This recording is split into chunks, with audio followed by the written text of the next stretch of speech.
No one expected that the Israelis could reach Nasrallah and eliminate him, or that they could so easily neutralize important leaders.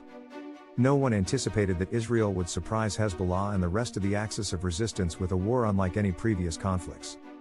Israel followed the words of Chinese general and philosopher Sun Tzu: to win a war, avoid your enemy's strengths and strike at their weaknesses. Thus, Israel targeted Hezbollah's leadership and avoided a ground war, for which Hezbollah was fully prepared. It also emerged that Israel has been preparing for a mother of all wars since 2006.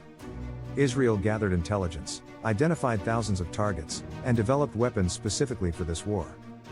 Then, it allowed Hezbollah to roam freely in Syria and other countries, observing them, studying their moves, and understanding their psychology. At a critical moment, Israel decided to engage in a major confrontation, demolishing all Hezbollah's rules of engagement and red lines, which the organization believed Israel feared and would not risk violating. Hezbollah is now at a difficult crossroads, facing irreparable losses due to its dire situation. It could be forced to retreat and transform into a political party, like other factions in Lebanon. This would break the heart of the resistance axis, and fulfill Netanyahu's words at the UN, where he said that this war would change the Middle East. In light of what we see, Netanyahu's threats cannot be dismissed as mere boasting or arrogance, but rather as a calculated reading of reality on three levels: local Lebanese, regional, and global.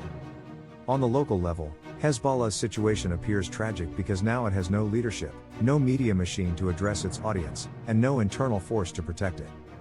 Many Lebanese thought Hezbollah's mission ended after liberation. However, it took on a regional mission that surpassed Lebanon's goals in Syria, surprising them and creating a rift with the Lebanese majority that sympathized with the Syrian revolution for freedom and justice.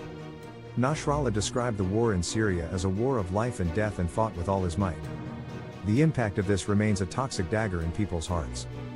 Hezbollah's dominance over political life also made everyone feel as if there was a hierarchy of religious groups in Lebanon, with the state being usurped. On the regional level, Hezbollah became a scarecrow as its agenda grew larger than Lebanon, becoming a tool to change the balance of power in the region. After Syria, its intervention in Yemen, support for groups in Iraq, and political discourse became too grand for the Arabs' fear. This led to a regional Arab blockade, classifying Hezbollah as a terrorist organization among regional countries, causing Lebanon's economic, financial, and diplomatic decline. Lebanon stripped off its Arab attire, donning a revolutionary Iranian guise, thus gaining Iran's loud voice but losing the Arab world's support.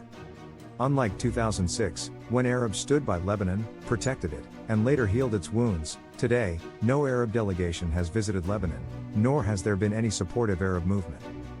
Today, Hezbollah finds no protector other than Iran, which is a reluctant and incapable guardian. Iran seems sure that it would lose its biggest investment in regional influence, just like losing shares on the London Stock Exchange. On the international level, Hezbollah has been classified as a terrorist organization in most Western capitals. The US, in particular, is aligned with Israel in its enmity towards Hezbollah, and now sees the situation as an opportunity to rearrange the region's cards in line with its interests and worldview. The US is aware that Hezbollah holds no strategic value for China or Russia, whose interests are more closely tied to Arab and Western regions and would not act immediately to save it. Only Iran is aware that losing Hezbollah would mean the collapse of Qasem Soleimani's circle of fire theory. Iran knows that entering into a direct war would be costly on all fronts.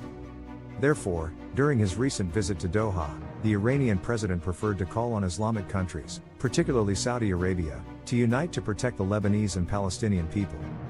This Iranian strategy will not succeed unless Tehran explicitly accepts that arms should only be held by the Lebanese state and that a two-state solution is the only option for the Palestinians.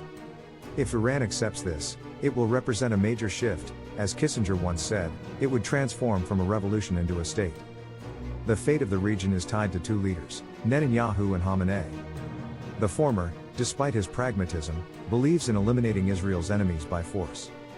The latter believes in the Imami revolution and achieving victory through martyrdom, yet both find themselves in a direct and destructive confrontation for the first time. The difference is that while Israelis anticipate this, Iran does not want an internal conflict.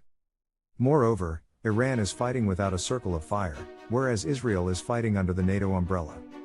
Iran faces two choices: engage in a major reconciliation or be drawn into a war whose outcome everyone already knows.